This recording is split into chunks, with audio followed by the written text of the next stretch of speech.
ഡേറ്റുകൾ പറയുമ്പോൾ പലർക്കും കൺഫ്യൂഷനാവും. ഞാനിതെന്തോ തിരക്കഥ എഴുതി വെച്ചിട്ട് പറയുന്നെന്ന്. അത് ഊട്ടുമ്പോൾ എനിക്ക് തന്നെ അറിയാം ഞാൻ ഈ വിഷയങ്ങളൊന്നും പുറത്തു പറയാത്തതിൻ്റെ ആ സന്തോഷമാണ് അവർ പ്രകടിപ്പിക്കുന്നതെന്നൊക്കെ എനിക്ക് അപ്പോഴും നന്നായിട്ടറിയാം. എനിക്ക് കാവ്യയാണ് ആഹാരം വിളമ്പി തന്നത്. അപ്പോൾ പലരും ചോദിക്കുന്നുണ്ട്, ഒരു സംവിധായകന് ഇത്രയും സ്വാതന്ത്ര്യം, അത് കാവ്യയോട് ചോദിക്കണം.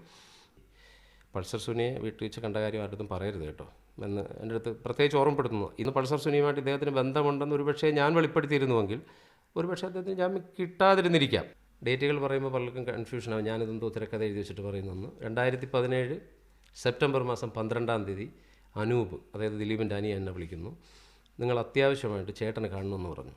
അപ്പോൾ അതിനുശേഷം കാവ്യ എന്നെ വിളിച്ചിരുന്നു. കാവ്യ എന്നെ വിളിച്ചിട്ട് പറഞ്ഞു, ബാലു കാണാൻ പോകണം. എന്നെ കാവ്യമായിട്ട് സംസാരിക്കുന്ന ആളാണ് ഞാൻ. കാവ്യ എന്നെ വിളിച്ചിരുന്നു, കാണാൻ പോകണം, കാണാൻ പോകാതിരിക്കരുത് എന്ന് പറഞ്ഞ്. അനൂപാണ് യഥാർത്ഥത്തിൽ കൂടുതൽ വിളിച്ച് സംസാരിക്കുന്നത്. അദ്ദേഹത്തിൻ്റെ അളിയൻ വിളിച്ചു, സുരാജ് വിളിച്ചിട്ട് എന്നോട് പറഞ്ഞു, ഇങ്ങനെ നാളെ വരണം, ചേട്ടനൊന്ന് കാണണം എന്ന് പറഞ്ഞു. ഞാൻ ചോദിച്ചു കാര്യം എന്താണ് എന്ന് പറഞ്ഞു. കാര്യം പറഞ്ഞില്ല അവർ. അപ്പോൾ ഞാൻ ഓർമ്മപ്പെടുത്തിയൊരു കാര്യമുണ്ട്, ഈ ആരെയും ജയിലിൽ കാണാൻ അനുവദിക്കുന്നില്ലായിരുന്നു. പോകുന്നവരെയൊക്കെ പോലീസ് ചോദ്യം ചെയ്യുന്നൊരു സമയമായിരുന്നു. അപ്പോൾ ഗണേഷ് കുമാർ MLA എന്തോ കയറി കണ്ടിട്ട് പുറത്തു വന്നൊരു ബൈറ്റ്സ് കൊടുത്തു. അതിൻ്റെ പേരിൽ ഭയങ്കര പ്രശ്നമായി. പിന്നെ സന്ദർശക വിലക്കായിരുന്നു ആ സമയത്ത്. പത്രത്തിൽ വാർത്ത വന്നതാണ്. അപ്പോൾ ഞാനിത് ഓർമ്മിപ്പിച്ചു. അപ്പോൾ പറഞ്ഞു, ഒരു കുഴപ്പമില്ല, നിങ്ങൾ വന്നോളൂ, അത് കുഴപ്പമില്ല, അത് കാണാം, ചേട്ടനെ കാണാമെന്ന് പറഞ്ഞു. ഞാൻ പിറ്റേന്ന് രാവിലെ പോയി. അപ്പോൾ എന്നോടൊപ്പം ചെന്നൈയിലെ ഒരു ഡയറക്ടർ മുനുസ്വാമി എന്ന് പറഞ്ഞിട്ട് സുഹൃത്തുക്കൂടെ ഉണ്ടായിരുന്നു. ഞങ്ങൾ രണ്ട് ഒരുമിച്ചാണ് പോയത്. പുള്ളിയെ പുറത്ത് നിർത്തിയിട്ട് ഞാനൊരു അപേക്ഷ എഴുതി കൊടുത്ത ഉടനെ തന്നെ എന്നെ വിളിച്ചുകൊണ്ട് അങ്ങോട്ട് പോയി. ജയിൽ സൂപ്രണ്ടിൻ്റെ മുറിയാണെന്ന് തോന്നുന്നു. ഞാനത് ബോർഡൊന്നും ഇപ്പോഴും നോക്കിയിരുന്നില്ല. എന്തായാലും പുള്ളിക്ക് അവിടെ നല്ല ട്രീറ്റ്മെൻറ്റായിരുന്നു കിട്ടിയിരുന്നത്. എനിക്ക് കുടിക്കാൻ വെള്ളം കൊണ്ടുവന്ന അത് തന്നെ ഒരു കുറ്റവാളിയാണ് എനിക്ക് കൊണ്ടുവന്നത്. അയാളുടെ പേര് ഞാൻ പരാതിയിൽ പറയുന്നുണ്ട്. അത് പറയുന്നുണ്ട്. അയാളുടെ പേര് കൂടെ പറഞ്ഞു. ഞാനത് മറന്നിട്ടില്ല. അങ്ങനെ അപ്പോൾ ഞങ്ങൾ തമ്മിൽ കാര്യങ്ങളൊക്കെ ഇങ്ങനെ സംസാരിക്കാൻ, പുള്ളിയുടെ വിഷയം ഞാൻ സംസാരിക്കുന്നു. എൻ്റെ വിഷമങ്ങളെക്കുറിച്ചാണ് പുള്ളി പറയുന്നത് കംപ്ലീറ്റും. പുള്ളി കിടക്കുന്നത് ജയിലിലാണ്. തിരുവനന്തപുരത്ത് നിന്ന് വിളിച്ചു വരുത്തിയിട്ട്, നീ പ്രയാസപ്പെടരുത്, വീട്ടിൽ അത് അങ്ങനെ നോക്കണം, ഇങ്ങനെ നോക്കണം, സാമ്പത്തികമായിട്ട് പ്രശ്നമാണെന്ന് എനിക്ക് നന്നായിട്ടറിയാം. അനൂപ് പുറത്തുണ്ട്, അനൂപ് കുറച്ച് കാശ് തരും. ആ കാശിൻ്റെ എമൗണ്ടൊക്കെ ഞാൻ പരാതിയിൽ പറയുന്നുണ്ട്. അനൂപ് കുറച്ച് കാശ് തരും, അത് വാങ്ങിക്കൊള്ളും, ഒരു സ്ഥലത്തേക്കും പോകണ്ട, 6 മാസത്തിനകത്ത് നമ്മുടെ സിനിമ റിലീസ് ചെയ്യണം എന്നൊക്കെ പറഞ്ഞ് എന്നെ സമാധാനപ്പെടുത്തുകയാണ്. അപ്പോൾ നോക്കുമ്പോൾ ഞാൻ തിരിച്ചിങ്ങനെ നോക്കുകയാണ്. അപ്പം ഇത്രയും വലിയൊരാൾ, അയാൾ എന്നെ സമാധാനപ്പെടുത്തുന്ന, അയാളുടെ വേദനകൾ മറന്ന്. പക്ഷേ അതിൻ്റെ പിന്നിൽ ഏറ്റവും അവസാനത്തൊരു സംഭവം ഉണ്ടായിരുന്നു. പുള്ളി എന്നോട് പറയുന്നുണ്ട്, ഈ പൾസർ സുനിയെ വീട്ടിൽ വെച്ച് കണ്ട കാര്യം ആരുടെ പറയരുത് കേട്ടോ എന്ന് എൻ്റെ അടുത്ത് പ്രത്യേകിച്ച് ഓർമ്മപ്പെടുത്തുന്നു. ഇതിനു വേണ്ടിയാണ് വിളിച്ചു വരുത്തുന്നത്. സ്വാഭാവികമായിട്ടൊരു സാധാരണ മനുഷ്യൻ എന്നുള്ളത് എനിക്ക് മനസ്സിലായി. അത് തൽക്കാലം പറയാം, അത് ജാമ്യത്തിനെ ബാധിക്കും എന്ന് പറഞ്ഞിട്ടാണ് പുറത്തിറങ്ങിയ സമയത്ത് തൊട്ടടുത്ത് പോലീസ് സ്റ്റേഷനാണ്, തൊട്ടടുത്ത കോമ്പൗണ്ട് പോലീസ് സ്റ്റേഷൻ. പോലീസുകാരൊക്കെ ഇങ്ങനെ നോക്കിക്കൊണ്ടിരിക്കുകയാണ്. കാരണം ദിലീപേട്ടൻ ആരെങ്കിലും കാണാമെന്ന് പുറത്തിറങ്ങിയാൽ അവിടെ നിന്ന് വിളിച്ചാലും പറഞ്ഞു കൊടുക്കും. അതെന്നോട് നേരത്തെ പറഞ്ഞു, ഇറങ്ങുമ്പോൾ അങ്ങോട്ട് നോക്കരുത് എന്നൊക്കെ പറഞ്ഞ് ഈ അനൂപ് എനിക്ക് ക്ലാസ്സും തന്നിരുന്നു. അങ്ങനെ ഞാൻ പുറത്തേക്ക് പോയി. ഈ പറഞ്ഞതുപോലെ എനിക്ക് കുറച്ച് കാശ് അവിടെ തന്നിട്ട് എൻ്റെ ശമ്പളത്തിൽ, എനിക്ക് ശമ്പളം ഇടയ്ക്കിടയ്ക്ക് തരുന്ന ഒരു പതിവുണ്ടായിരുന്നു, അവരുടെ നിർമ്മാണമല്ലേ. അപ്പോൾ അതിന് ശമ്പളം തന്നിട്ട് എന്നോട് പറഞ്ഞു, വൗച്ചർ പിന്നെ ഓഫീസിൽ കൊടുത്തിരുന്നാൽ മതി എന്ന് പറഞ്ഞു.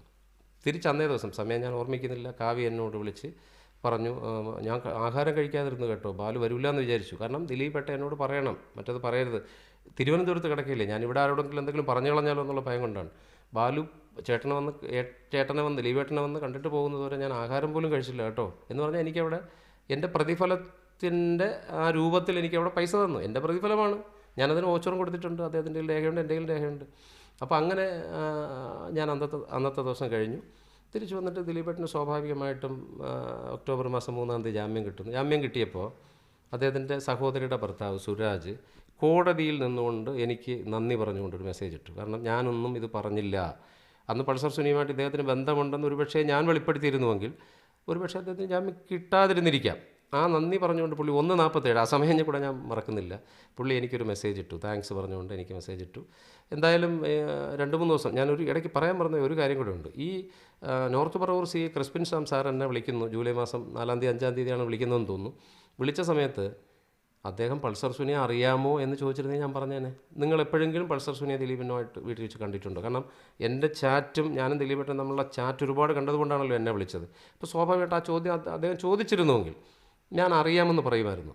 അതേപോലെ ഒരു ചോദ്യം കൂടെ ചോദിച്ചിരുന്നുവെങ്കിൽ, ദിലീപിന് എത്ര നമ്പറുകളുണ്ടെന്ന് ചോദിച്ചാൽ ഞാനൊരു 8-10 നമ്പർ എൻ്റെ ഫോണിൽ നിന്ന് എടുത്ത് കാണിച്ചു കൊടുക്കുമായിരുന്നു. കാരണം എനിക്ക് കള്ളം പറയേണ്ട ഒരു കാര്യമില്ല. ഈ 2 ചോദ്യം അവർ ചോദിച്ചില്ല. ചോദിച്ചെങ്കിൽ ഞാൻ ഇത്രയും ദിവസം കാലതാമസം വരില്ലായിരുന്നു ഈ വിഷയത്തിന്. അപ്പോൾ ചോദിച്ചില്ല, ഞാൻ പറഞ്ഞില്ല. അപ്പോൾ ഇത് കഴിഞ്ഞു, ജാമ്യത്തിൽ ഇറങ്ങി കഴിഞ്ഞ് ഞാൻ പുള്ളിയെ കാണാൻ വേണ്ടി ഞാൻ പോയില്ല. പുള്ളിയെ 2 ദിവസം കഴിഞ്ഞതിന് ശേഷം 3-ാം തീയതി ഇറങ്ങുന്നു. 6-ാം തീയതി അനൂപ് എനിക്കൊരു മെസ്സേജ് ചെയ്യുന്നു. കാരണം ദിലീപേട്ടന് ഫോണില്ല. ചേട്ടന് ബാലുഭായ് നിങ്ങൾ എവിടെയാണ്? പിന്നെ ദിലീപേട്ടന് നിങ്ങളെ കാണണം, അത്യാവശ്യമായിട്ട് വാ. കാരണം ഒട്ടും ബന്ധമില്ല, തിരുവനന്തപുരത്ത് കിടക്കുന്ന ആളാണ്, അയാളുടെ സിനിമയുടെ സംവിധായകനാണ്. അപ്പോൾ അങ്ങനെയുള്ള ഒരാളിനെ 3-ാം ദിവസം പുള്ളി വിളിച്ചു വരുത്തുകയാണ്. ബാലുഭായ് നിങ്ങൾ വാ എന്ന് പറഞ്ഞിട്ട് 2 ദിവസം ഞങ്ങളൊരു അമ്പല യാത്രകളുണ്ട്, അതുകൊണ്ട് നിങ്ങൾ അത് കഴിഞ്ഞ ഉടനെ വീട്ടിൽ വരണമെന്ന് പറഞ്ഞ് 9-ാം തീയതി ഞാൻ പുള്ളിയെ കാണാൻ പോകുന്നു. ആ മാസം ജാമ്യം കിട്ടിയ മാസം തന്നെ 9-ാം തീയതി ഞാൻ പുള്ളിയെ കാണാൻ പോകുന്നു. കാണാൻ പോയി ഭയങ്കരപ്പെട്ട സ്വീകരണമായിരുന്നു, നന്ദി. കാരണം ഞാനൊന്നും ഇതുവരെ പറഞ്ഞില്ല എന്നുള്ള ആ ഒരു നന്ദി സൂചകമായിട്ടുള്ള കാര്യങ്ങൾ ഇപ്പോഴും ഞാൻ ഈ പറയുന്ന സ്റ്റേറ്റ്മെൻറ്റ് അവരൊരിക്കലും ഡിനേ ചെയ്യില്ല. എനിക്ക് കാവ്യയാണ് ആഹാരം വിളമ്പി തന്നത്.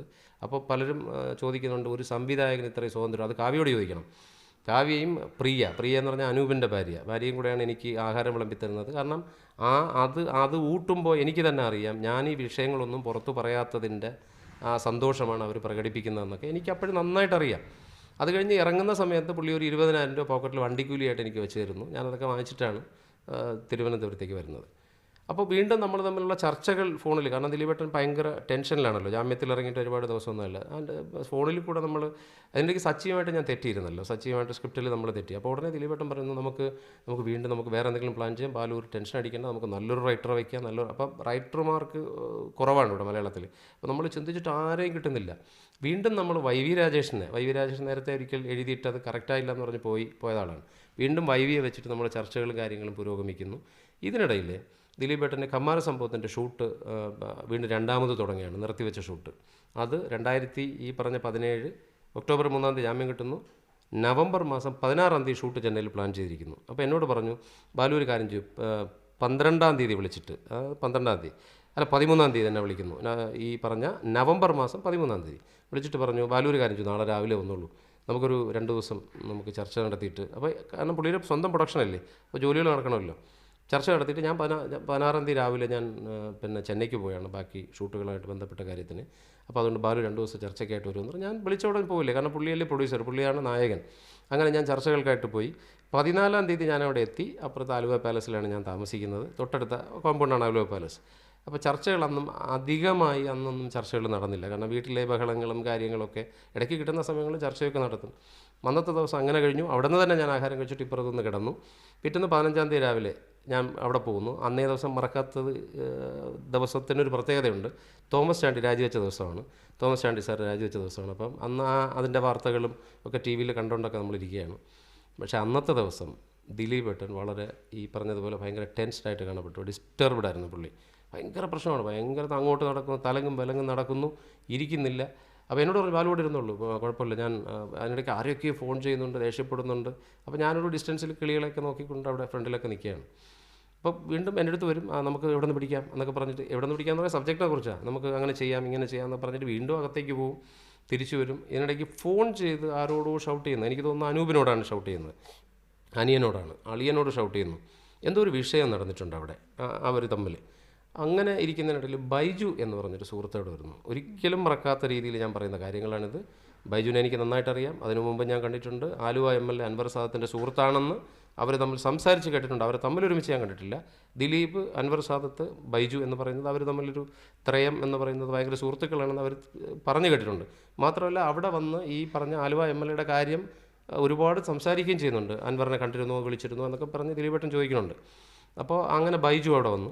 ബൈജു വന്നപ്പോൾ തന്നെ ബൈജു സംസാരിക്കുന്നു, എനിക്ക് സംശയം തോന്നി തുടങ്ങിയ ഈ സ്ഥലത്ത് നിന്നാണ്, മറ്റത് കിട്ടിയോ, ക്ലിപ്സ് കിട്ടിയോ എന്ന് പറഞ്ഞു. അപ്പോൾ ഇല്ല എന്ന് ദിലീപേട്ടൻ എന്തോ ഇല്ല എന്ന് പറഞ്ഞു. അതുകൊണ്ട് ഇത് കോപ്പി ചെയ്തെന്ന് പറയണം കേട്ടോ, അതുകൊണ്ട് അപ്പോൾ ആരോ ഒരാൾ അത് കളക്ട് ചെയ്യാൻ പോയിട്ടുണ്ട്, കോപ്പി ചെയ്തെന്ന് പറയണം എന്നുള്ളതിൽ പറഞ്ഞു. നമുക്ക് സ്വാഭാവികമായിട്ടൊരു സ്പാർക്ക് വരുമല്ലോ, അപ്പോൾ എന്തെങ്കിലുമൊക്കെ ആയിരിക്കും. അപ്പോൾ ക്ലിപ്പ് എന്നുള്ള വാക്കൊക്കെ എന്ന് പറഞ്ഞാൽ ആ സമയത്ത് കൂടുതൽ കേൾക്കുന്ന കാലഘട്ടം വരുന്നത്. ഇവർ ദിലീപേട്ടൻ പുള്ളിയെ വിളിച്ചുകൊണ്ട് അകത്ത് പോയി. അപ്പോൾ എന്നെ വിളിച്ചു, ഞാൻ മദ്യപിക്കില്ല എന്ന് പുള്ളിക്ക് നന്നായിട്ടറിയാം. പുള്ളി മദ്യപിക്കില്ല എന്ന് പറയുന്നെങ്കിലും പുള്ളി മദ്യപിക്കുന്നത് എനിക്ക് നന്നായിട്ടറിയാം. അത് ഞാനിത് പറയുമ്പോൾ പുള്ളി കേട്ടാലും പുള്ളിക്കറിയാം ബാലുവിനത് അറിയാമെന്ന്. ഇവരകത്ത് പോയി ബിയർ എന്തോ കഴിച്ചിട്ട് തിരിച്ചു വന്നു. ദിലീപേട്ടൻ ഭയങ്കര ടെൻഷനാണ്. എന്നിട്ട് അവിടെ ഗസ്റ്റ് റൂമുണ്ട്, അവിടെ ഇങ്ങനെ എന്നിട്ട് ബാലു വരും, നമുക്ക് AC കുറച്ച് നേരം ഇരിക്കുക എന്നൊക്കെ പറഞ്ഞ് ഞാൻ പുറത്തേക്കാണ് എപ്പോഴും ഇങ്ങനെ കറങ്ങിക്കൊണ്ട് നടക്കുകയാണ്. ഇങ്ങനെ ഒന്നും നടക്കുന്നില്ല. 15-ാം തീയതി നാളെ രാവിലെ ദിലീപേട്ടൻ പോകും.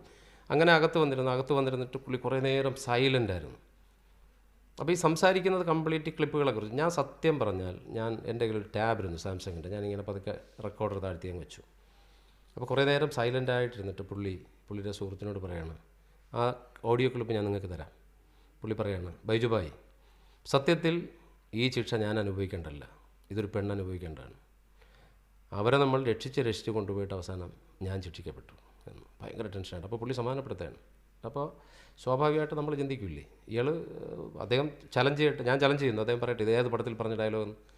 ബൈജു ഭാരത് പറയാണ് ഇത് മറ്റൊരു പെണ്ണ് അനുഭവിക്കേണ്ടതാണ്, അവരെ നമ്മൾ രക്ഷിച്ച് കൊണ്ടുപോയിട്ട് ഞാൻ ശിക്ഷിക്കപ്പെട്ടു എന്ന് പറയുമ്പോൾ സ്വാഭാവികമായിട്ട് ചിന്തിക്കുക അയാൾ കുറ്റം ചെയ്തിട്ടില്ല എന്നാണ് പുള്ളി പറയുന്നത്. മറ്റൊരു അവരെ നമ്മൾ പെണ്ണെന്ന് പറഞ്ഞിട്ട് അവരെ നമ്മൾ എന്ന് പറഞ്ഞാൽ ഒന്നിൽ കൂടുതൽ പെണ്ണോ അല്ലെങ്കിൽ ബഹുമാനോ പുരസ്സരം പറയുന്നൊരു വാക്കോ ആണ്. അവർ രക്ഷിച്ച് കൊണ്ടുപോയിട്ട് അവസാനം ഞാൻ ശിക്ഷിക്കപ്പെട്ടു എന്ന് പുള്ളി പറയുന്നു. അപ്പോൾ ഞാൻ ആഡിയോ യഥാർത്ഥത്തിലെടുത്തു. ആ ആഡിയോ എനിക്ക് കിട്ടി. വീണ്ടും കുറച്ച് നേരം ഇങ്ങനെ സൈലൻ്റായിട്ടിരിക്കും. അപ്പോൾ പുള്ളി ഇടയ്ക്ക് ഇങ്ങനെ നോക്കും. നമ്മളൊക്കെ ചെന്നിരുന്നാൽ നമ്മുടെ പോക്കറ്റിൽ ഫോണിൽ മാത്രം പുള്ളി സൂക്ഷിച്ച് നോക്കും, ഇത് റെക്കോർഡ് ചെയ്യുന്നുണ്ടോ അല്ലെങ്കിൽ വേറെ എന്തെങ്കിലും പരിപാടികൾ ചെയ്യുന്നുണ്ടോ. അത് ഭയങ്കര ഇങ്ങനെ സംശയമുള്ള ഒരാളാണ്. അപ്പോൾ സ്വാഭാവികമായിട്ട് അറിയാം ഇതിൽ വല്ലതും റെക്കോർഡ് ചെയ്യുന്നതെല്ലാം കണ്ടാൽ അപ്പം വിളിക്കും, പുള്ളി തൂക്കിയെടുത്ത് അപ്പുറത്തങ്ങനെ ആറ്റിലങ്ങിടും. അത് ഉറപ്പാണ്, എനിക്ക് ഉറപ്പുള്ള ആളാണ്. കാരണം പുള്ളിയുടെ ഒരു രീതി, എനിക്ക് ഒരു സെറ്റപ്പ് എനിക്ക് നന്നായിട്ട് അറിയാമെന്നുള്ള ആളാണ്. കാറിലൊക്കെ ഒരുപാട് ഞാൻ യാത്ര ചെയ്തിട്ടുള്ള ആളാണ്. നമ്മൾ പുറത്ത് പലർക്കും അറിയാത്തൊരു സംഭവം അന്ന് ആ കാലഘട്ടത്ത്, അതായത് ഈ കേസ് കിടക്കുന്ന കാലഘട്ടത്ത് ഒരുപാട് മീഡിയകൾ പറഞ്ഞതാണ്, പുള്ളിക്ക് ലയൺസ് എന്ന് പറഞ്ഞൊരു സെറ്റപ്പുണ്ട്, ഒരു ഗുണ്ടാ സെറ്റപ്പുണ്ട്. ഈ ലയൺസിലെ ആരാധകരെ ഞാൻ പറയില്ല കേട്ടോ, ഈ ഫാൻസുകാരെ ഞാൻ പറയില്ല. ഒരു പക്ഷേ ഇത് ഈ പറഞ്ഞ കുറച്ച് ബൗൺസേഴ്സ്, ഒരു 10-50 പേരടങ്ങുന്ന ലയൺസ് എന്ന് പറഞ്ഞൊരു സംഘം തന്നെ പുള്ളിയുടെ കയ്യിലുണ്ട്. ഈ പുള്ളി ആലുവയിൽ നിന്ന് പുള്ളി തിരുവനന്തപുരത്തേക്ക് യാത്ര ചെയ്തിരിക്കുകയാണെങ്കിൽ ഹൈവേയിൽ കയറിയോടെ രണ്ടുപേരോടെ ഒന്ന് സലാം വയ്ക്കും. കാരണം പുള്ളി അങ്ങനെ ജീവിക്കുന്ന ഒരാളാണ്. പുള്ളി അതിലേക്ക് പൈസ കൊടുത്തിട്ട് അങ്ങനെ ജീവിക്കുന്ന ആളാണ് പുള്ളി. അത് കഴിഞ്ഞിട്ട് കളമശ്ശേരി വരുമ്പോൾ രണ്ടുപേർ ഇങ്ങനെ നമ്മൾ ഈ പോലീസ് ഓഫീസേഴ്സ് പോകുമ്പോഴോ ജഡ്ജസ് പോകുമ്പോഴോ ഓരോരുത്തരിങ്ങനെ സലാം വയ്ക്കുന്ന പോലെ അറ്റൻഡ് ചെയ്ത് വിടും പുള്ളി. ഒരു സ്ഥലത്ത് പാലാരിവട്ടത്ത് ഒരാളിനെ അതിൽ കണ്ടില്ലെങ്കിൽ പുള്ളി ഉടനെ അവിടുത്തെ ആളിനെ വിളിക്കും, എന്താ എവിടെ പോടാ എന്ന് ചോദിക്കും. ഈ സെറ്റപ്പിൽ ജീവിക്കുന്ന ഒരാളാണ്. എനിക്ക് നന്നായിട്ട് അറിയാമെന്നുള്ളത്. ഞാൻ ഒരുപാട് തവണ യാത്ര ചെയ്തിട്ടുണ്ട് പേഴ്സണലി അയാളുടെ ആവശ്യങ്ങൾക്ക്.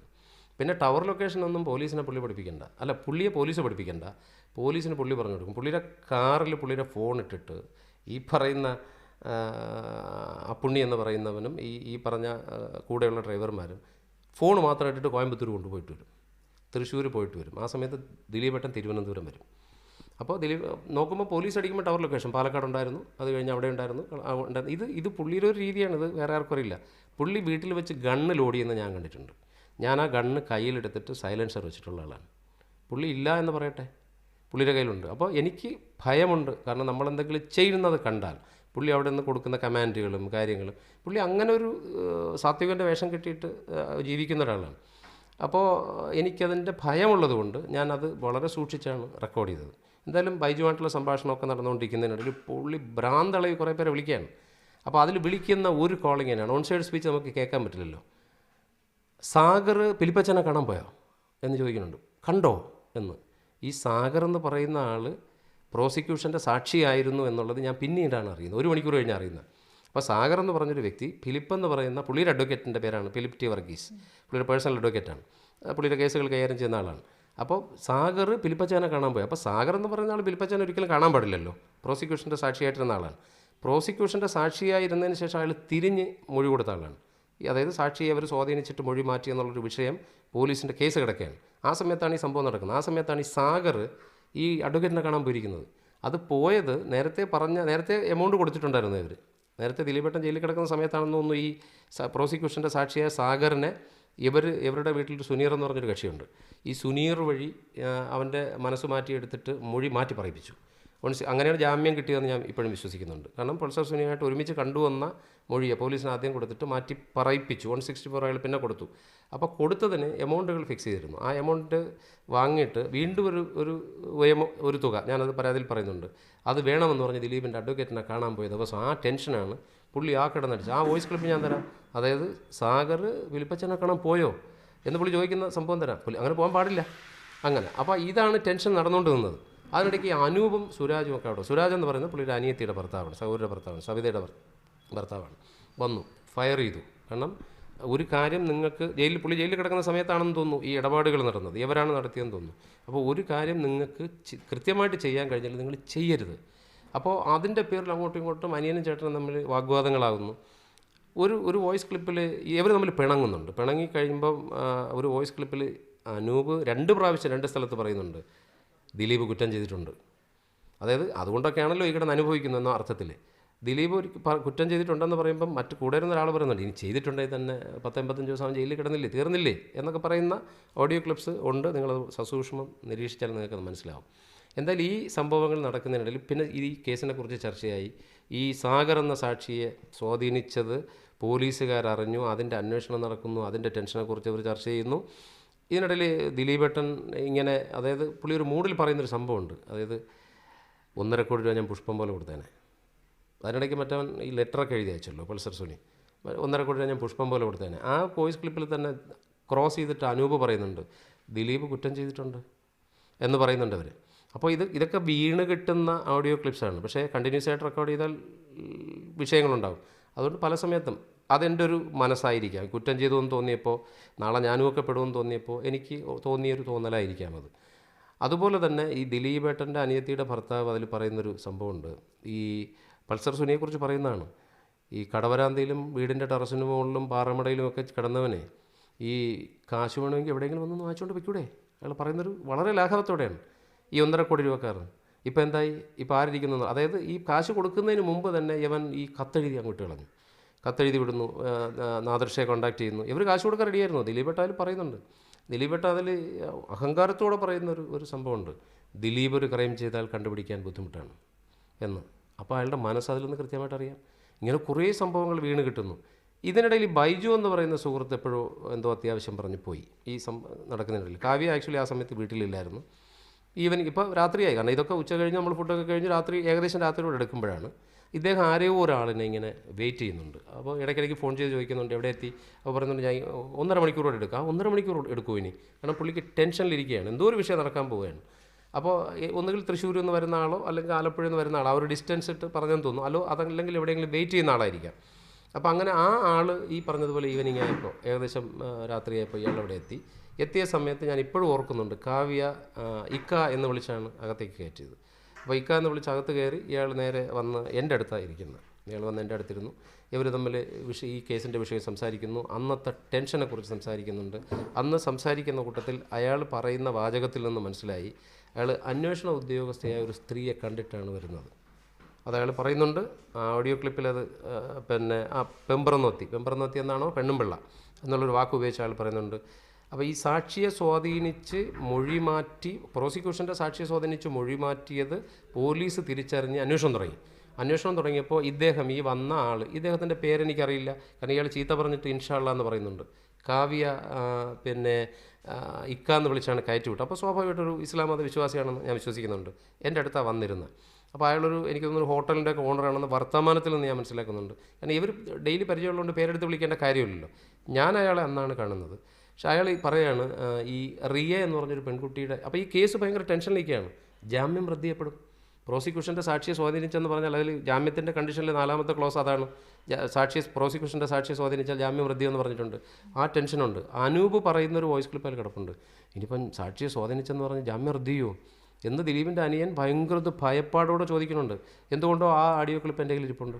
അപ്പോൾ സാക്ഷിയെ സ്വാധീനിച്ചെന്ന് പറയുന്നുണ്ട്. അപ്പോൾ ദിലീപ് അനൂപിനോട് ചൂടായി ചോദിക്കുമ്പോൾ അന്ന് എന്താണ് നടന്നത്, അതായത് സുനീർ എന്ന് പറയുന്ന പുള്ളിയുടെ വീട്ടിലെ ഡ്രൈവർ ആളായിട്ടുള്ള ഒരു കക്ഷി വഴിയാണ് ഈ സാഗർ എന്ന കക്ഷിയെ സ്വാധീനിച്ചത്. അപ്പോൾ സ്വാധീനിച്ചപ്പോൾ അവൻ മൊഴിമാറ്റി പറയിപ്പിച്ചപ്പോൾ ഈ മൊഴിമാറ്റി പറയാൻ വേണ്ടി സാഗർ പോകുന്നതിൻ്റെ അന്ന് ഈ ദിലീപേട്ടൻ്റെ ആളായ സുനീർ 9 തവണ സെൽഫോണിൽ അവനെ വിളിച്ചു മൊഴി കൊടുക്കാൻ പോകുന്ന ഉറപ്പ് ഇത് പോലീസ് കണ്ടെത്തിയിട്ട് പോലീസ് ചോദ്യം ചെയ്യുകയാണ് അവരെ. അപ്പോൾ ടെൻഷനായിപ്പോയി. അപ്പോൾ ദിലീപ് ചോദിക്കുന്നുണ്ട് എന്താടാ സംഭവം യഥാർത്ഥത്തിൽ, കാരണം ദിലീപേട്ടൻ അറിയില്ല ഇത് എങ്ങനെയൊക്കെയാണ് ഈ പ്രോസസ്സ് നടന്നത്. അപ്പോൾ അനൂപ് പറയുന്നുണ്ട് ഈ സുനീർ വഴി ഈ സാഗറിനെ നമ്മുടെ സ്വിഫ്റ്റ് കാറിൽ ആലപ്പുഴ കൊണ്ടുപോയി മൈൻഡ് മാറ്റിയിട്ട് കൊണ്ടുവന്നു എന്നുള്ള കാര്യം. കാരണം ദിലീപേട്ടൻ ഇതിൻ്റെ പ്രോസസ്സ് ചോദിക്കില്ലല്ലോ. ഇവർ ചോദിക്കുമ്പോൾ പൈസ എടുത്തുകൊണ്ട് പോകും, നിങ്ങളുടെ ഇഷ്ടത്തിന് ചെയ്തോ, ഇതവിടെ പറയുന്നുണ്ട്, ഈ വിഷയങ്ങളൊക്കെ പറയുന്നുണ്ട്. അപ്പോൾ ഈ വന്ന വ്യക്തി ഈ സാഗർ എന്ന കക്ഷിയെ സ്വാധീനിച്ച വിഷയം പറഞ്ഞുകൊണ്ട് ആ വിഷയങ്ങളാണ് കൂടുതൽ സംസാരിക്കുന്നത്. പേടിക്കൊന്നും വേണ്ട. പെമ്പറന്നോത്തിയോട് ഞാൻ പറഞ്ഞു, അത് ആഡിയോ കേൾക്കുമ്പോൾ അറിയാം, ഞാൻ പറഞ്ഞതാണ് ഈ കേസിൻ്റെ പുറകെ നിന്ന് പോണ്ടാന്ന്. അയാൾ ഈ അന്വേഷണ ഉദ്യോഗസ്ഥയോട് പറഞ്ഞിട്ടാണ് വന്നിരിക്കുന്നത് എന്ന് പറഞ്ഞാൽ അന്വേഷണ ഉദ്യോഗസ്ഥ ഒരു വനിതാ ഉദ്യോഗസ്ഥ ഒരാളെ ഉണ്ടായിരുന്നുള്ളതാണ് എൻ്റെയൊക്കെ വിശ്വാസം, മറ്റുള്ളവരുടെയും വിശ്വാസം. അപ്പോൾ അങ്ങനെ പറയുന്നുണ്ട് അയാൾ തന്നെ പറയുന്നുണ്ട് ഈ 5 പോലീസ് ഉദ്യോഗസ്ഥരെയും എനിക്ക് മിനിസ്റ്ററുടെ മുമ്പ് വെച്ച് എനിക്കൊന്ന് തെറി പറഞ്ഞാലേ സമാധാനം വരും എന്ന് പറയുന്നുണ്ട്. അപ്പോൾ സ്വാഭാവികമായിട്ടും ഇയാളൊരു VIP അല്ലെങ്കിൽ ഒരു VIP പരിഗണനയുള്ള ആളാണ്.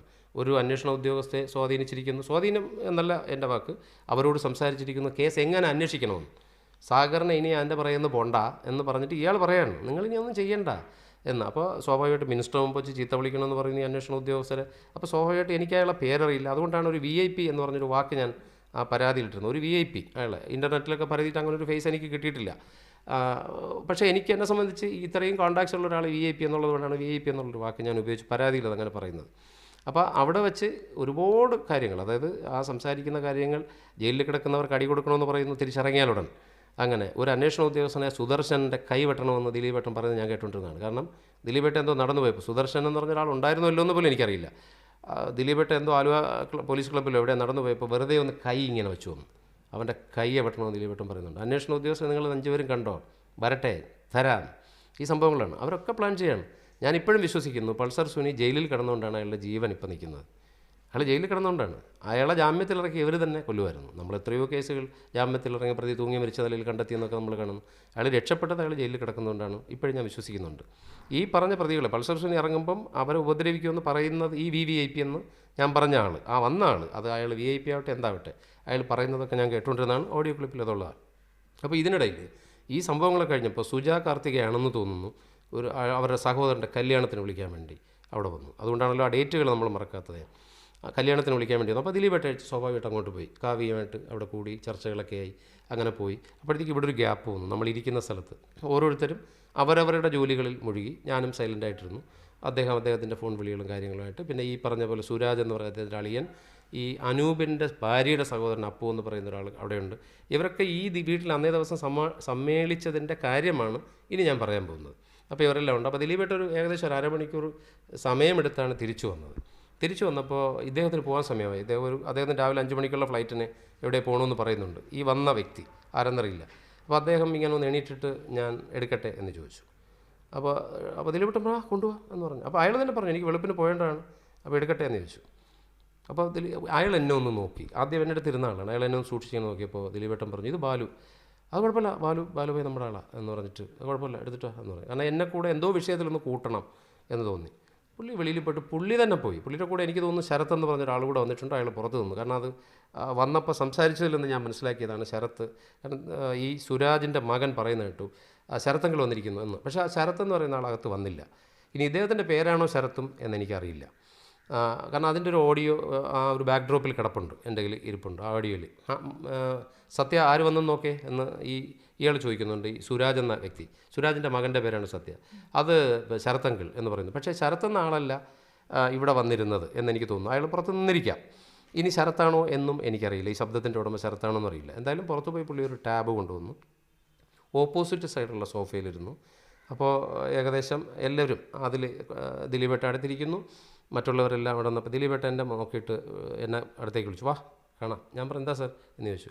അപ്പോൾ പുള്ളി പറഞ്ഞൊരു സ്റ്റൈലേ ഇങ്ങനെയാണ്. പുള്ളി അഭിനയിച്ചൊക്കെ നമ്മുടെ മുമ്പ് അങ്ങനെ പറയും, പൾസർ സുനിയുടെ ക്രൂരകൃത്യങ്ങൾ എന്നിങ്ങനെ പറഞ്ഞു. അപ്പോൾ എനിക്ക് സ്വാഭാവികമായിട്ടും പൾസർ സുനി എന്ന് പറഞ്ഞ ഒരാൾ ക്രൂരകൃത്യം നടത്തിയ ഒറ്റ വിഷയമേ നമ്മൾ അറിയപ്പെട്ടിട്ടുള്ളൂ. അപ്പോൾ സ്വാഭാവികമായിട്ടും ഞാൻ വിചാരിച്ചു നമ്മൾ പ്രതിയാവുന്ന ആളെ ഇതൊക്കെ ഈ സംഭവങ്ങൾ കണ്ടെന്ന് പറഞ്ഞാലേ പ്രതിയാവുന്നൊരു കാലം. ഞാൻ പറഞ്ഞു എനിക്ക് വേണ്ട സാർ എന്ന് പറഞ്ഞു, ഞാൻ താല്പര്യമില്ല എന്ന് പറഞ്ഞിട്ട് ഞാൻ വെറുതെ ഫോണിലൊക്കെ കുത്തി അവിടെ ഇങ്ങനെയൊക്കെ ഇരുന്നു. അപ്പോൾ ഇതിൽ പക്ഷേ ഞാൻ ഇങ്ങനെ ശ്രദ്ധിച്ചുകൊണ്ടിരുന്നു എന്തൊക്കെ ഇവിടെ നടക്കുന്നു എന്നുള്ളത്. അപ്പോൾ പുള്ളി പറയുന്നുണ്ട് 6ാമത്തെ ക്ലിപ്പ് ഒന്നുകൂടെ ഇട്ടെ, 7 ഒന്നുകൂടെ ഇട്ടെ, 8 ഒന്നുകൂടെ ഇട്ടെ. അപ്പോൾ എനിക്ക് സ്വാഭാവികമായിട്ട് മനസ്സിലായി 6-7-8 ക്ലിപ്പുകളുള്ള സംഭവമാണ്. അപ്പോൾ ഈ ശബ്ദം ഇങ്ങനെ വോളിയം കൂട്ടി വെച്ചപ്പോൾ ഭയങ്കര ഡിസ്റ്റർബൻസ് ഉള്ള സൗണ്ട് പോലെ ഇരിക്കുന്നു. അപ്പോൾ സൗണ്ടിൻ്റെ കാര്യം ചോദിക്കാം, ഈ സൗണ്ട് ഇങ്ങനെ കിട്ടൂ, ഭയങ്കര സൗണ്ട് വളരെ മോശമാണല്ലോ എന്ന് ദിലീപേട്ട ആദ്യമായിട്ട് കാണുകയാണ്. അത് സത്യമാണ്. കാരണം അത് പുള്ളി ആദ്യമായിട്ട് അതിൻ്റെ ടെൻഷനിലാക്കി നിന്നത്. അപ്പം ഈ വന്ന കക്ഷി തന്നെ പറയുന്നുണ്ട് ലാൽ മീഡിയയിൽ നിന്നാണ് വാങ്ങിച്ചുകൊണ്ട് വന്നതെന്ന് പറയുന്നുണ്ട്. ആ ലാൽ മീഡിയയിലെ പയ്യൻ പറഞ്ഞു, എങ്ങനെ പയ്യൻ്റെ പേരൊന്നും പറഞ്ഞില്ല, 20 തവണ സൗണ്ട് ബൂസ്റ്റപ്പ് ചെയ്തിട്ടാണ് ഇത്രയെങ്കിലും കിട്ടിയതെന്ന്. അതായത് 20 ബൂസ്റ്റ് ചെയ്തിട്ടുണ്ടെന്ന്. അപ്പോൾ അതിൽ ഈ പറഞ്ഞ പങ്കെടുത്തിട്ടുള്ള അല്ലെങ്കിൽ ആ വീഡിയോയിൽ അവർ കണ്ട ആ പൾസർ സുനിയുടെ ക്രൂരകൃത്യമാണെങ്കിൽ അതിൽ പറഞ്ഞ വാചകങ്ങൾ എനിക്കറിയാം. ഞാനത് മുഖ്യമന്ത്രിക്ക് കൊടുത്ത പരാതി, നിങ്ങൾക്ക് എന്തായാലും മാസ്ക് ചെയ്ത് തന്നിട്ടുണ്ടെന്ന് തോന്നുന്നു. മുഖ്യമന്ത്രിക്ക് ഞാൻ കൊടുത്ത പരാതിയിൽ അത് പറയുന്നുണ്ട്. പുരുഷൻ എന്ത് സംസാരിക്കുന്നു, അതിൽ സ്ത്രീ ശബ്ദം മറുപടി എന്താണ് പറഞ്ഞത് എന്ന് ഞാൻ പറയുന്നുണ്ട്. ഞാനത് വ്യക്തമായിട്ട് പറയും. അതെനിക്കിപ്പോഴും ഓർമ്മയുണ്ട്. അപ്പോൾ അത് വളരെ പൂവർ ആഡിയോ ആയിരുന്നെന്നും അതിനെ ഈ 20 ടൈംസ് ലാൽ മീഡിയയിൽ കൊടുത്ത് ബൂസ്റ്റപ്പ് ചെയ്തിട്ടാണ് കൊണ്ടുവന്നെന്നും ഇയാൾ പറയുന്നുണ്ട്. അപ്പോൾ ഏകദേശം ഒരു 10-15 മിനിറ്റ് കൂടി ഇതൊക്കെ അങ്ങ് തീർന്നു. എല്ലാം സെക്കൻഡുകളുടെയോ എന്ന് തോന്നുന്നു ഡ്യൂറേഷനുള്ള സംഭവമാണെന്ന് എനിക്ക് തോന്നുന്നു. ഈ വീഡിയോ കണ്ട് തീർന്നിട്ട് അയാൾ തന്നെ രാവിലെ ഫ്ലൈറ്റിൽ എവിടെ പോകണമെന്നൊക്കെ പറഞ്ഞ ആളായതുകൊണ്ട് അയാൾ യാത്ര തിരിയുമ്പോൾ ഈ ടാബ് ഇവിടെ കൊടുത്തിട്ട് ഇങ്ങനെ പോയാണ്, പുള്ളിയുടെ കയ്യിൽ കൊടുത്തിട്ട് ഇങ്ങനെ പോയി. ഞാൻ രാത്രി അവിടെ നിന്ന് ഫുഡ് കഴിച്ചു. ഞാൻ അവിടെ തന്നെ ആലുവ പാലസിൽ കിടന്നുറങ്ങി. പിറ്റേന്ന് രാവിലെ ഞാൻ തിരിച്ചു വന്നു. അന്നാണ് ദിലീപ് യഥാർത്ഥത്തിൽ ഈ കുറ്റകൃത്യത്തിൽ പങ്കാളി, നേരിട്ടോ അല്ലാതെയോ പങ്കാളിയാണെന്ന് ഞാൻ മനസ്സിലാക്കുന്നത് അന്നേ ദിവസമാണ്. മുഖ്യമന്ത്രിക്ക് ഇപ്പോൾ പരാതി കൊടുക്കാനുണ്ടായ സാഹചര്യം എന്തായിരുന്നു? ഇതിന് ശേഷം, അതായത് ഈ സംഭവത്തിന് ശേഷം എൻ്റെ സിനിമയുടെ ജോലികൾ നടക്കുകയാണ്. പക്ഷേ എനിക്ക് ഈ ഉള്ളിലൊരു കുറ്റബോധത്തോടു കൂടി തന്നെയാണ് ഈ പ്രോജക്റ്റിലോട്ട് പൊയ്ക്കൊണ്ടിരിക്കുന്നത്. ഏറ്റവും വലിയ, സാധാരണ എന്നെപ്പോലുള്ള ഒരാൾ ഈ തിരക്കഥാകൃത്തുക്കളുമായിട്ട് യോജിച്ച് പോയില്ലെന്ന് പറഞ്ഞാൽ ഞാനായിരുന്നുവെങ്കിൽ എന്നെ കട്ട് ചെയ്ത് വിട്ടേനെ. പക്ഷേ പുള്ളി എന്നെ പ്രൊട്ടക്റ്റ് ചെയ്തു. പുള്ളി റാഫിയാണ് എഴുതാൻ കൊണ്ടുവന്നത്, ഏറ്റവും വലിയ highly paid writer in Malayalam. അയാളെയാണ് കൊണ്ടുവന്നത്. അദ്ദേഹമായിട്ട് ഞാൻ സംസാരിക്കുന്നു, അദ്ദേഹമായിട്ട് ചർച്ചകൾ നടത്തുന്നു, എന്നെ ഇങ്ങനെ എൻഗേജ്ഡ് ആക്കി വയ്ക്കുകയാണ്. ഒരു കാരണവശാലും ഇദ്ദേഹം എൻ്റെ കൈവിട്ട് പോകരുത് എന്നുള്ള രീതിയിൽ കുറച്ച് സ്നേഹവും ഉണ്ട്. അങ്ങനെ ഉള്ളതുകൊണ്ട് എന്നെ ഇങ്ങനെ പ്രൊട്ടക്റ്റ് ചെയ്ത് ഇങ്ങനെ കൊണ്ടുപോയിക്കൊണ്ടിരിക്കുകയാണ്. തായ്ലൻഡിൽ പുള്ളി ഷൂട്ടിന് പോയപ്പോഴും, ഈ ഡിങ്കൻ എന്ന പടത്തിൻ്റെ ബാലൻസ് ഷൂട്ടിന് പോയപ്പോഴും എന്നെ അവിടെ വിളിച്ചു വരുത്തി. ഞാനവിടെ കൂടെ ഉണ്ട്, ഞാനവിടെ ചർച്ച നടത്തുകയാണ്. കാരണം അവിടെ റാഫി സാറും ഒക്കെ ഉണ്ടായിരുന്നു. അത് കഴിഞ്ഞൊക്കെ തിരിച്ചു വന്നു. തിരിച്ചു വന്നതിന് ശേഷം കൊറോണ വരുന്നു. കൊറോണ വന്ന് ഏകദേശം 1.5 വർഷം ഇങ്ങനെ പോയി. അപ്പോൾ സ്വാഭാവികമായിട്ട് ആ ഒരു കാലഘട്ടത്ത് എനിക്ക് ഒരു ദിലീപ് സിനിമ ചെയ്യണമെന്നുള്ളൊരു ആഗ്രഹമൊക്കെ അങ്ങ് പോയി. ഒരു ത്രില്ലൊക്കെ ഉണ്ടായിരുന്നു ആദ്യം, അതൊക്കെ അങ്ങ് നഷ്ടപ്പെട്ടു. പിന്നെ ഒരു വീണ്ടും വിചാരം ഉണ്ടാവുമല്ലോ നമുക്ക്. ഇങ്ങനെ നമ്മൾ കുറേ കാലം മനസ്സിൽ കിടന്നിട്ട് ഇത് തോന്നുമല്ലോ, ഇത് പുറത്ത് പറയണോ, സിനിമ വേണോ, ഇദ്ദേഹത്തിന് ഈ സംഭവം പുറത്ത് പറയണോ, ഈ ഇരയാക്കപ്പെട്ട ഈ പെൺകുട്ടിക്ക് നീതി കിട്ടണോ എന്നൊക്കെ ഉള്ളൊരു ഈ രണ്ടിൻ്റെയും ഒരു രണ്ടിൻ്റെ ഇടയ്ക്കപ്പെട്ട ഒരു മാനസികാവസ്ഥയിലായിരുന്നു ഞാൻ തരത്തിൽ. ഈ കൊറോണയ്ക്കൊക്കെ ശേഷം ഞാൻ ഒരു തീരുമാനമെടുത്തു. അപ്പോൾ ഇടയ്ക്കിടയ്ക്ക് ഇങ്ങനെ കോൺട്രാക്റ്റ് എൻ്റെ കയ്യിൽ ഒപ്പിട്ട് വാങ്ങിക്കും, അതിൻ്റെ കാലാവധി കഴിയും, പുതിയ കോൺട്രാക്റ്റ് വാങ്ങിക്കും, അങ്ങനെ വഴിയും. അങ്ങനെ 2020 ഡിസംബറിലൊക്കെ ഈ കോൺട്രാക്റ്റ് അങ്ങ് കഴിഞ്ഞു. അപ്പോൾ കഴിഞ്ഞപ്പോൾ സ്വാഭാവികമായിട്ടും ഞാനൊന്ന് ഫ്രീ ആയി മാനസികമായി. എനിക്ക് മറ്റൊരു സിനിമ ചെയ്യണം, കുഴപ്പമില്ലാത്ത 2 നടന്മാരെ വെച്ച് ഞാൻ ഒരു പുതിയ പടത്തിൻ്റെ പ്ലാനിങ്ങിലാണ്. അപ്പോൾ അങ്ങനെ അതിൻ്റെ ജോലിക്ക് പോകണം. എനിക്ക് താല്പര്യമില്ല എന്ന് എൻ്റെ മനസ്സ് തന്നെ പറഞ്ഞു. പുറത്തു പറയണമെന്ന് അപ്പോഴും ഞാൻ വിചാരിച്ചിട്ടില്ലായിരുന്നു. അങ്ങനെ പോയിക്കൊണ്ടിരിക്കുന്നതിനിടയിൽ കൊറോണയിൽ നിന്നൊന്ന് മോചനമായി വരുന്ന സമയത്ത്, കോൺട്രാക്റ്റും അവസാനിച്ചു. അങ്ങനെ വരുന്ന സമയത്ത് ഈ സിനിമ വേണ്ടെന്ന് പറഞ്ഞു കളയാം എന്നിങ്ങനെ തീരുമാനിച്ചു. മാത്രവുമല്ല, ഇദ്ദേഹത്തിൻ്റെ ഈ വിഷയം അറിയാമെന്നുള്ളത് ഇപ്പോൾ ഒരുപാട് പേർക്ക് അറിയാമെങ്കിലും പുള്ളിയുടെ കൂടെയുള്ളവരാണ്. പുറത്തുനിന്നുള്ളൊരു വ്യക്തി എന്നുള്ളത് ഞാൻ മാത്രമേ ഉള്ളൂ. ഇത് എന്നെ കാണിക്കാൻ ശ്രമിപ്പിച്ചതാണ്. ഈ വീഡിയോ ക്ലിപ്പ് കാണിക്കാൻ പുള്ളി ശ്രമം നടത്തിയതാണ്. അപ്പോൾ എന്നെ ഭാഗമാക്കാൻ ഞാൻ മാറി നിൽക്കുന്നു.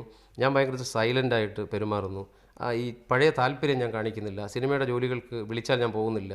അപ്പോൾ സ്വാഭാവികമായിട്ട് അദ്ദേഹത്തിനൊരു തോന്നൽ വന്നു തുടങ്ങി, ഞാൻ അകന്നു പോകുന്നതായിട്ട്. അത് അദ്ദേഹത്തിൻ്റെ സംസാരത്തിലൊന്നും അദ്ദേഹത്തിൻ്റെ മുഖത്തൊന്നും ഞാൻ പലപ്പോഴും വായിച്ചെടുത്തിട്ടുണ്ട്. അപ്പോൾ എനിക്കൊരു ഭയം മനസ്സിലുണ്ടായി.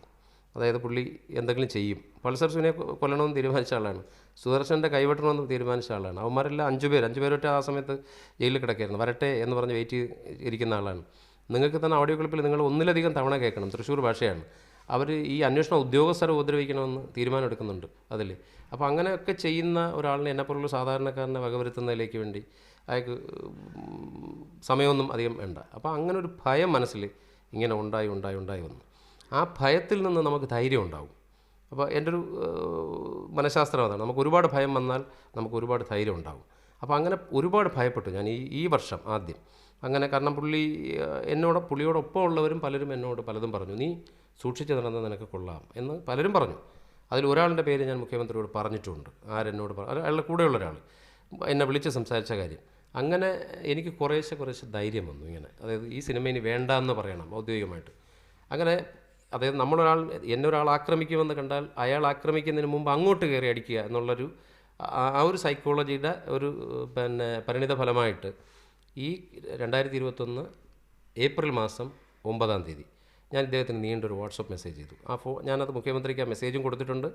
ഞാനതിൽ എഴുതിയിട്ടുണ്ട്, എനിക്ക് നിങ്ങളോട് കുറച്ച് കാര്യങ്ങൾ സംസാരിക്കണം. വിളിച്ചാലൊന്നും ഞാൻ എറണാകുളത്ത് പോകാറില്ല പിന്നെ, കാരണം സിനിമ ഞാൻ മാനസികമായിട്ട് വിട്ടിരുന്നു.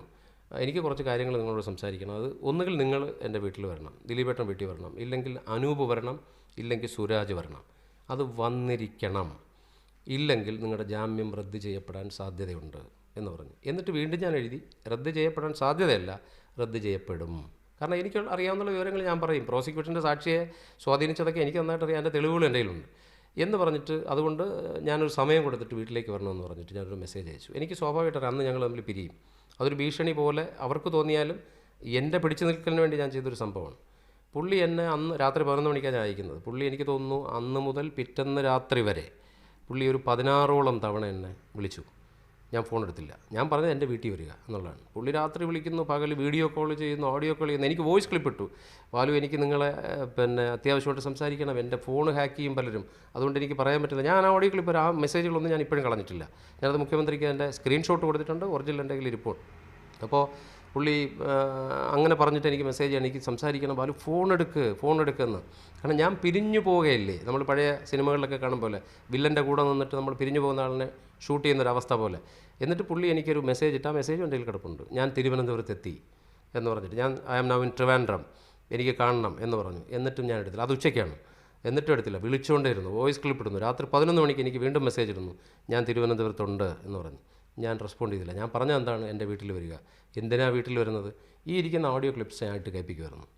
ഞാനിതെൻ്റെ സുഹൃത്തുക്കളുടെ കയ്യിൽ ഏൽപ്പിച്ചിട്ടുണ്ട്. നിങ്ങളെന്നെ ഉപദ്രവിച്ചാൽ ഞാനിതെല്ലാം കൂടെ വെളിയിലും ഇടും. നിങ്ങളെന്നെ കൊന്നാൽ വേറെ ആരെങ്കിലും ഇടും. അതുകൊണ്ട് ചെയ്യരുത്. ഇത് അങ്ങോട്ട് കയറി അടിക്കുക എന്നുള്ള എനിക്കൊരു ധൈര്യം വന്നപ്പോൾ, ഭയം കൊണ്ടാണ് യഥാർത്ഥത്തിൽ സിനിമയൊന്നും വേണ്ടാന്ന് പറഞ്ഞാൽ മാറിപ്പോയത്. ഭയം കൊണ്ടാണ് മുഖ്യമന്ത്രിക്ക് ഇപ്പം ഞാൻ പരാതി കൊടുത്തത്. പക്ഷേ അങ്ങനെ ഒരു അപ്രോച്ച് ഞാൻ നടത്തിയപ്പോൾ പുള്ളി ഭയപ്പെടുന്നത് ഞാൻ കണ്ടു. അത് കഴിഞ്ഞിട്ട് 2 ദിവസം കഴിഞ്ഞപ്പോൾ ഞാൻ റാഫിയോട് വിളിച്ചു പറഞ്ഞു, എനിക്ക് സിനിമയോട് താല്പര്യമില്ല. ദിലീപേട്ടനെ ഡയറക്റ്റായിട്ട് ഞാൻ മെസ്സേജ് ചെയ്തു, ഞാൻ ഈ സിനിമയിൽ നിന്ന് പിന്മാറുകയാണെന്ന്. ഞാനാണ് എനിക്ക് സിനിമ വേണ്ടാന്ന് വെച്ചത്. എനിക്ക് പറഞ്ഞിരുന്ന ശമ്പളം നമുക്കൊന്നും ചിന്തിക്കാൻ പറ്റാത്ത ശമ്പളമാണ്. ജയിലിൽ ഞാൻ പുള്ളിയെ കാണാൻ പോയപ്പോൾ പറഞ്ഞ ഒരു കാര്യം ഞാൻ പറയാൻ മറന്നുപോയി. പുള്ളി എന്നോട് പറഞ്ഞു, ഈ പൾസർ സുനിയെ അവിടെ വെച്ച് കണ്ട കാര്യം പറയരുത്. രണ്ടാമത് നമുക്കൊരു കാര്യം, ഞാൻ ഗ്രാൻഡ് ഈ പടം ചെയ്യുന്നില്ല. കാർണിവൽ പിക്ചേഴ്സിന് ഞാനൊരു അഡ്വാൻസ് വാങ്ങിച്ചിട്ടുണ്ട് കാർണിവലിൻ്റെ കയ്യിൽ നിന്ന്. അപ്പോൾ ബാലുവിന് ഞാൻ ഇത്ര എമൗണ്ട് ഞാൻ വാങ്ങിച്ചു തരാം, കാർണിവലിൽ നമുക്ക് ഈ പടം കൊടുക്കാം. അങ്ങനെ റാഫി സാർ എഴുതുന്നത് കാർണിവലിൻ്റെ അഡ്വാൻസ് വാങ്ങിയിട്ടാണ് എനിക്ക് വേണ്ടി പടം എഴുതുന്നത്. അപ്പോൾ ഇത്രയും എമൗണ്ട് ഞാൻ വാങ്ങിച്ചു തരാം എന്നൊക്കെ പറഞ്ഞ് പുള്ളി എനിക്ക് കൂടുതൽ പ്രതിഫലം ഓഫർ ചെയ്യുന്നു, ഒന്നും പറയരുതെന്ന് പറയുന്നു, എനിക്ക് ഏറ്റവും വലിയ റൈറ്ററായിട്ടുള്ള റാഫിയെ വെച്ച് തരുന്നു. അങ്ങനെ ഒരുപാട് കാര്യങ്ങൾ ചെയ്ത് എന്നെ കൂടെ ഇങ്ങനെ നിർത്തുകയാണ്. പക്ഷെ അതൊക്കെ കൂടുതൽ അപകടത്തിലേക്ക് പോകുമെന്ന് സ്വയം എനിക്ക് തിരിച്ചറിഞ്ഞതുകൊണ്ടാണ് ഞാനിതൊന്ന് അകന്നകന്ന് പൊയ്ക്കൊണ്ടിരുന്നത്. അങ്ങനെ ഞാനിങ്ങനെ ഈ 2021 ഏപ്രിൽ മാസം 14-ാം തീയതി പുള്ളിക്ക് ഔദ്യോഗികമായി എനിക്ക് ഈ സിനിമ വേണ്ട എന്ന് പറഞ്ഞുകൊണ്ട് ഞാൻ മെസ്സേജ് അയക്കുകയും ഞാൻ അതിനിടയ്ക്ക് തീരുമാനമെടുത്തു. പോലീസിൽ ഞാൻ കീഴടങ്ങി പറയുന്നത് പോലെ, എന്നോട് അന്ന് ചോദിച്ചില്ല, ഞാനത് ഒരുപാട് ഡിലേ വന്നതായിട്ട് എനിക്ക് ഫീൽ ചെയ്യുന്നില്ല. കാരണം അതെൻ്റെ സാഹചര്യങ്ങൾ കൊണ്ട് ഇത്രയും കാലം ഡിലേ വന്നതാണ്. ഞാൻ മെസ്സേജ് അയച്ചിട്ട് സിനിമ പൂർണ്ണമായിട്ട് വിട്ടു. പിറ്റേന്ന് രാവിലെ ഞാൻ ഈ ബി സന്ധ്യ IPSൻ്റെ നമ്പർ തേടി പിടിച്ചെടുത്തിട്ട് അവരുടെ ഓഫീസ് നമ്പറിൽ വിളിച്ചു, എടുത്തില്ല. അവരെ ഞാൻ എനിക്ക് തോന്നുന്നു 14 തവണ വിളിച്ചു, എനിക്ക് അവരൊന്ന് മീറ്റ് ചെയ്യാൻ വേണ്ടി. ഈ 14 തവണ വിളിച്ചിട്ടും അവർ റെസ്പോണ്ട് ചെയ്തില്ല. അവർ തിരിച്ച് വിളിച്ചു പോലുമില്ല. അവർ തിരിച്ച് വിളിച്ചെങ്കിലും എനിക്കൊരു സന്തോഷമായിരുന്നു. ഒരു അപരിചിതൻ ഇത്രയും വിളിക്കുകയില്ലേ എന്ന് പറഞ്ഞിട്ട് തിരിച്ചു വിളിച്ചില്ല. അതിൻ്റെ സ്ക്രീൻഷോട്ട് ഞാൻ മുഖ്യമന്ത്രിക്ക് കൊടുത്തിട്ടുണ്ട്. എന്നെ തിരിച്ചു വിളിച്ചില്ല. തൊട്ട് അടുത്ത ദിവസം ഞാൻ കോവിഡ് ബാധിതനാകുന്നു, ഹോസ്പിറ്റലൈസ് ആവുന്നു, വളരെ സീരിയസ് ആവുന്നു, മാസങ്ങളോളം ട്രീറ്റ്മെൻറ്റിലാവുന്നു, പോസ്റ്റ് കോവിഡ് ട്രീറ്റ്മെൻറ്റിലാവുന്നു. അങ്ങനെ ഇരിക്കുമ്പോൾ ഇതെല്ലാം കഴിഞ്ഞതിന് ശേഷം ദിലീപേട്ടൻ്റെ അടുത്ത കൂടെയുള്ള ഒരാളുമായിട്ട് ഞാനിങ്ങനെ സംസാരിച്ചിട്ട് ഞാൻ പറഞ്ഞു, ഞാനൊരു പത്രസമ്മേളനം നടത്തി ഇതെല്ലാം പറയും. കാരണം എനിക്ക് ഭയം കൂടി, ഞാൻ വിട്ടുമാറി മാസങ്ങളായി. അപ്പോൾ പുള്ളി എന്നെ തിരിച്ചു വിളിച്ചിട്ട് പറഞ്ഞു, നിന്നെ അവൻ കൊല്ലും ഉറപ്പാണ്, അതുകൊണ്ട് നീ സൂക്ഷിച്ച് നടന്നു. എനിക്ക് ഉപദേശിക്കുക ഇത്രയൊക്കെയുള്ള ഒരുപാട് കാര്യങ്ങൾ ഞാൻ 1 മണിക്കൂറോളം സംസാരിച്ചു. ആ കോൾ ഡീറ്റെയിൽസ് ഞാൻ മുഖ്യമന്ത്രി കൊടുത്തിട്ടുണ്ട്. അപ്പോൾ കൊല്ലുമെന്നുള്ള ഭയം പെട്ടെന്ന് വന്നതുകൊണ്ട് പെട്ടെന്ന് ഞാൻ മുഖ്യമന്ത്രിക്ക് പരാതി കൊടുത്തു. എൻ്റെ പരാതിയിലെ ഏറ്റവും കൂടുതൽ പരാമർശം ഇങ്ങനെയുള്ള സാഹചര്യങ്ങളുള്ളതിനാൽ ദിലീപ് എന്നെ കൊല്ലാൻ സാധ്യതയുണ്ട്, എനിക്ക് പോലീസ് പ്രൊട്ടക്ഷൻ തരണമെന്ന് പറഞ്ഞിട്ടാണ് ഞാൻ കൊടുത്ത പരാതി. റെസ്പോൺസ് ഉണ്ടായിരുന്നു? ഇപ്പോൾ 1 മാസത്തോളമായി. ഞാൻ പരാതി കൊടുത്തിട്ട് ഒരാഴ്ച കഴിഞ്ഞ് ചോദിക്കുമ്പോൾ മുഖ്യമന്ത്രിയുടെ ടേബിളിൽ ഇരിക്കുന്നു എന്ന് പറഞ്ഞു. പക്ഷേ സ്വാഭാവികമായിട്ട് സാങ്കേതികമായിട്ടുള്ള ഡിലേ ഒക്കെ ആയിരിക്കും. അപ്പോൾ ആ ഡിലേ വന്നതുകൊണ്ട് എനിക്ക് ടെൻഷൻ കൂടി. നമ്മൾ പരാതി കൊടുത്തും പോയി തിരിച്ചു പിടിക്കാനും പറ്റില്ല. അങ്ങനെ ഒരു മാനസികാവസ്ഥയിലായതുകൊണ്ടാണ് ഞാൻ മീഡിയയെ അപ്രോച്ച് ചെയ്തത്. പക്ഷേ മീഡിയ അപ്രോച്ച് ചെയ്തപ്പോൾ ഇന്നലെ തന്നെ സ്പെഷ്യൽ ഇൻവെസ്റ്റിഗേഷൻ ടീം എന്നെ വിളിച്ചിട്ട് എൻ്റെ മൊഴിയെടുക്കാൻ വേണ്ടി നാളെ വരികയാണ്.